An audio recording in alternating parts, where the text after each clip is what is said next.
Saudações, pessoal! Eu sou o Ricardo Tchaikovsky e sejam bem-vindos ao meu canal, onde eu falo sobre magia, ocultismo e assuntos correlatos. Creio que todo mundo conhece o cristianismo, o judaísmo e o islamismo. Afinal, são as maiores religiões do planeta.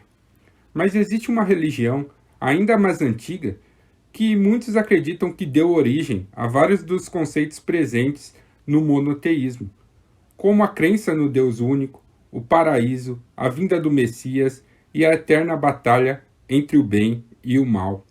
Nesse vídeo, eu vou falar sobre o zoroastrismo, que, segundo alguns, iniciou vários dos fundamentos usados na magia até os dias de hoje. É logo após a vinheta.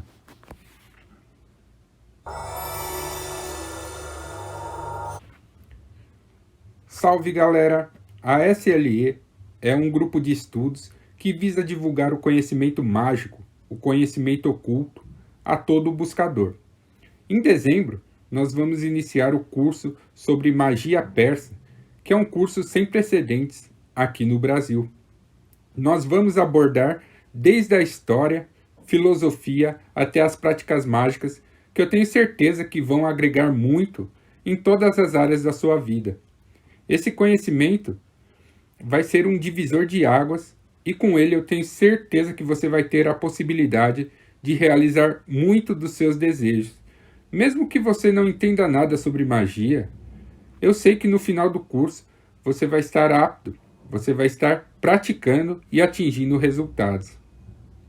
Para ter acesso às aulas é muito fácil, basta você se inscrever em qualquer um dos pacotes da SLE no Catarse e o link eu vou deixar aí na descrição para vocês. E agora nós vamos falar sobre o zoroastrismo, também conhecido como mazdaísmo. Mas antes, dá um like aí para aumentar o alcance desse vídeo e para que ele chegue em quem precisa, para que ele chegue em quem está buscando esse tipo de conhecimento. Quando nós falamos em monoteísmo, imediatamente nos vem à cabeça as religiões abraâmicas, ou seja, o judaísmo, o cristianismo e o islamismo. Todavia, muitos pesquisadores dizem que a primeira religião nesses moldes, documentada e institucionalizada, isso é, que tem um registro histórico, é o zoroastrismo. Puxando para uma ótica mais ocultista, é bem possível que essa corrente tenha dado também origem à própria concepção de magia. E mais que isso, há quem acredita que o próprio arquétipo do mago, a própria figura desse personagem, é baseada na imagem de Zoroastro e seus seguidores. Sendo assim, esse é um tema de interesse de todos os estudantes de ciências ocultas. E ao contrário do que se pode imaginar, o zoroastrismo ele é uma religião viva. Estima-se que existam cerca de 200 mil praticantes espalhados pelo mundo, sendo que a maioria se encontra no Irã e na Índia. Entre os adeptos mais famosos, nós encontramos nomes como Shiraz Minvala, um grande nome aí da teoria das cordas, Adi Bulsara, que é um físico nuclear de bastante renome, e o ilustre Fred Mercury, que se tornou um ícone da cultura pop, na linha de frente aí da banda Queen, como vocal aí, e o cabeça da banda Queen. Geralmente os adeptos do zoroastrismo, eles se iniciam ainda crianças e usam o fogo como principal ponto de conexão com o plano espiritual. Eles costumam realizar suas orações em frente a uma chama e o próprio templo onde eles se reúnem é conhecido como o Templo do Fogo. O mazdaísmo ele é uma religião que foi fundada na antiga Pérsia pelo profeta Zaratustra, conhecido pelos gregos como Zoroastro. E sim, foi daí que o Nietzsche tirou o nome de sua mais aclamada obra. Essa religião ela é a primeira documentada que possui um fundador humano historicamente verificável, embora alguns judeus contestem esse fato.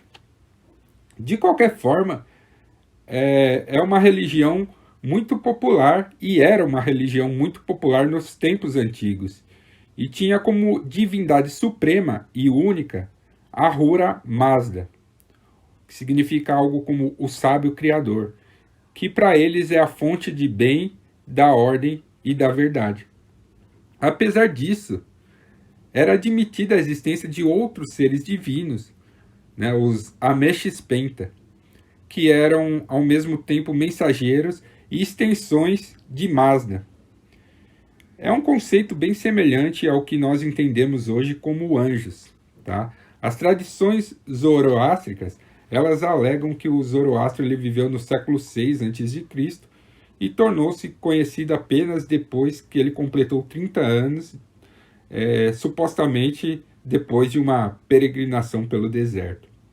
Na verdade, apesar de ser considerado um fundador, para alguns ele era, em síntese, um reformador, pois ele sistematizou, agrupou, reinterpretou e também ressignificou vários elementos que já eram presentes nas práticas espirituais daquela região.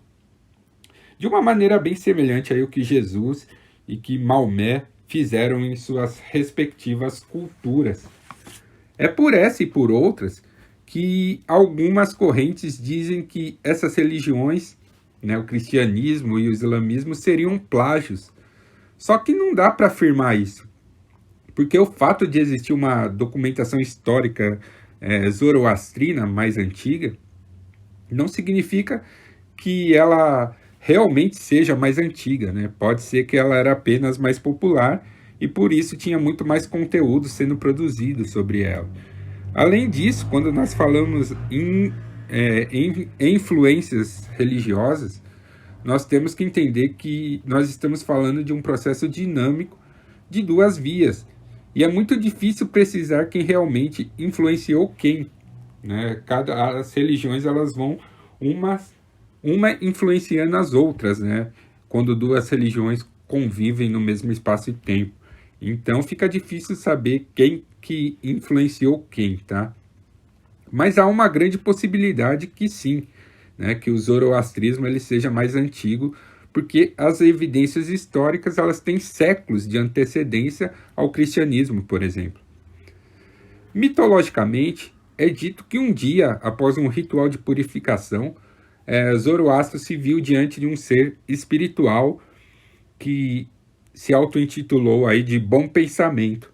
E esse ser ele levou Zoroastro à presença de Ahura Mazda, né, e mais 5 entidades de luz. E nesses encontros, porque não foi só um, né, ele teve uma jornada espiritual onde foi várias vezes ao encontro desse Deus Supremo. Nesses encontros foram-lhe passados aí todo o fundamento de sua doutrina. E a partir daí ele começou a pregar naquela região. Mas não foi muito bem visto, pois aquele povo ele já tinha uma religião estabelecida, né? Eles adoravam aí os Ahuras e os Divas, Devas ou Daevas, tem vários nomes, jeitos de se pronunciar isso, né? E ele acabou sendo expulso daquela região e isso o levou a Bátria, que hoje está localizada aí onde ficava o Afeganistão. Quer dizer, na verdade, o Afeganistão fica onde se localizava Bátria. Né? E lá ele foi acolhido pelo rei local, que adotou o mazdaísmo como religião principal. As doutrinas às quais o Zoroastro pregava, elas chegaram até os dias de hoje através dos Gathas, que são fragmentos do livro sagrado dessa religião. Né? Esses fragmentos que chegaram até nós nos dias de hoje, eles são compostos por 17 hinos que a tradição diz que foram escritas pelo próprio Zoroastro. Os conceitos principais apresentados, eles são basicamente muito simples. Eles são a devoção a Ahura Mazda, que seria o Deus único e supremo, e a religião ela objetiva libertar a humanidade do caos, que em determinado momento da história acabou sendo personificado na figura de Ahriman. Para isso, Então, a Ahura Mazda, que era a deidade suprema, se utilizava do Spenta Maniu, que significa algo como Espírito Santo. Né? Então, dentro do zoroastrismo, o homem ele possui o livre-arbítrio. Porém, suas escolhas têm o poder de aumentar o caos na Terra ou fortalecer a ordem e a harmonia. Então, é desnecessário dizer que o objetivo de Zoroastro e de sua religião era ir por esse segundo caminho aí que eu acabei de citar, né? Ele queria fortalecer a ordem e a harmonia do universo. Tá? Ele dizia que as ações positivas eles fortaleciam o Asha, que é como eles chamavam a ordem fundamental do universo. Então, para isso, para atingir esse objetivo, né, o Deus único ele contava com outros seres divinos, que, como eu já falei, eram seus mensageiros e também extensões de seu próprio poder. Né? Eu não vou citar todos eles aqui, mas havia, tipo, por exemplo, Vohu Maná, que é os bons pensamentos, que regem né, o reino animal. Né? Tinha o Asha Varishta, que significa algo com uma mente perfeita, que se relaciona com o elemento fogo. Né? Tinha o Spenta Armayat, que é a verdade perfeita, que se relaciona com a terra.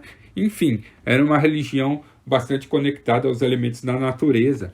E cada uma dessas personificações, elas representavam um dos elementos, juntamente com o reino animal e também o reino vegetal. Tá? Então é uma religião profundamente conectada com os espíritos da natureza ou com as forças naturais, como vocês queiram. Tá? Então, o iniciado, ele aprendia o conhecimento místico que lhe proporcionava se relacionar com esses seres espirituais. E isso lhes concedia o poder de dominar a natureza, tanto interna quanto externa. Ou seja, o adepto aprendia a lidar consigo mesmo, com o seu microcosmo, mas também aprendia a lidar com o macrocosmo. E existem relatos de fenômenos muito poderosos realizados pelos adeptos mais avançados nesse caminho, tá? Então, dentro das crenças, foi a primeira religião documentada que apresentou os conceitos de paraíso, ressurreição, juízo final e a vinda de um Messias aí nascido de uma virgem. Dentro aí, como eu já falei, né, dentro dos adeptos dessa vertente, as pessoas elas podem escolher como agir, porém elas terão que arcar com as consequências de seus atos. Então ela também foi uma religião que instituiu o livre-arbítrio, ou essa ideia de livre-arbítrio, e também, por que não dizer, de karma, né? Uma vez que você colhia o que plantava. Então o Zoroastro ele acabou sendo assassinado depois de um tempo por outro sacerdote, né? Mas sua religião ela continuou crescendo e atingiu seu auge no reinado, se eu não me engano, de Círio o Grande. Agora me falhou a memória aí sobre quem que era o reinado, mas eu acredito que era de Círio o Grande. Tá? Então, nesse tempo, ela se tornou a religião oficial do Império Persa. E aí aconteceu algo muito interessante para a gente que estuda ocultismo e magia, porque foi mais ou menos nessa época que rolou a fusão do Mazdaísmo com a doutrina dos Magi, que era uma poderosa casta sacerdotal de uma antiga religião daquele local. Daí a gente pode dizer que dessa fusão aí, essa fusão foi a semente para o que conhecemos hoje como magia. O termo mago ele foi cunhado provavelmente pelos gregos para se referir aos seguidores de Zoroastro. E essa figura, a figura do mago, ela impactou muito o imaginário grego, tá? Influenciando mesmo sua filosofia. Né? Então, alguns dizem que as escolas pitagóricas elas beberam bastante dessa doutrina, da doutrina do Zoroastro. Até mesmo a magia egípcia ela sofreu influência do zoroastrismo.